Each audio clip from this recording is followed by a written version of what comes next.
confuse your enemies or ama enemies from emakhaya. Ngithi niyazi ukuthi abekho abathakathi abakhulu abathakathi basekhaya more than abathakathi bangaphandle.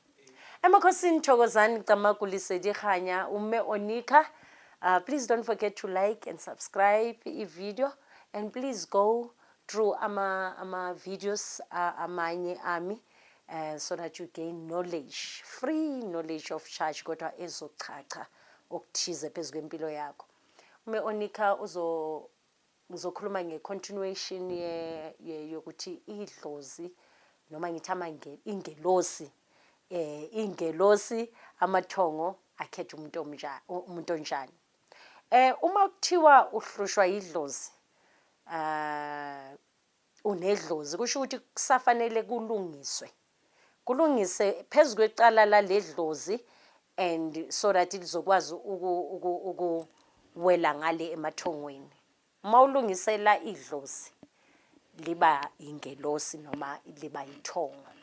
Liyidlozi because of uyahlupheka into engenisa ephehlweni yilo lona lelo dlozi, into eyenza ukuthi uhlanganise abantu abadala, ucima umlilo, ulungisa umsamo yidlozi, kulayela bobani amathongo nengelosi.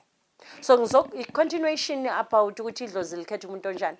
You know, I don't know why nicabanga ukuthi they want the best. Same applies nama spiritual healers. They must not, and it's not like that ukuthi manje we must expect abantu abapure, abaclean. Ufunani ulungisela into zedlozi uclean yonke into yakhe right. You know, idlozi linenye into emangazayo, lingayokufihla emshadweni. Lo mshado lo muntu ake comment for you, but lokufihla lapho for certain time lingakuyenza ube uphuza utshwala kakhulu noma ube umakhosha in a way, just confuse your enemies or ama enemies from emakhaya. Ngithi niyazi ukuthi abekho abathakathi abakhulu abathakathi basekhaya more than abathakathi bangaphandle. Laba ngaphandle bafakwa yilama culprit lezinja zala ekhaya. You understand? So now what is happening ukuze ba lose focus, because one thing for sure, uma bayocheka ebantwini bayasho ukuthi okay uzibani wala ekhaya umntana kaMalume, and uMalume ngaleso sikhathi uthatha njengenja la ekhaya, kodwa kushiwe ukuthi amadlozi wonke ingelosi namathongo ahleli leli khaya limile because of leyangane. So kuye bani abo auntie, abo mamkhulu, abo fawenu, abo dadbenu ngenhliziyo embi ngobuthakathi, then bayodila ngawo.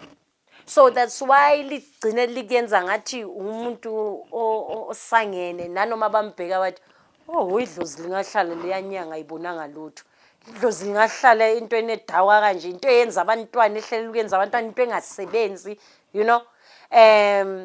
That's why you find ukuthi mawuse like endaweni engathi etshwaleni abekho abantu abadumisayo njengabantu abasetshwaleni. Mase isukile nje isifila siyaquliwa, makusukile nje ingoma that has to do nomoya oyingcwele iyaphakama. It's because of labo bantu labo bafihlwa abantu abadala,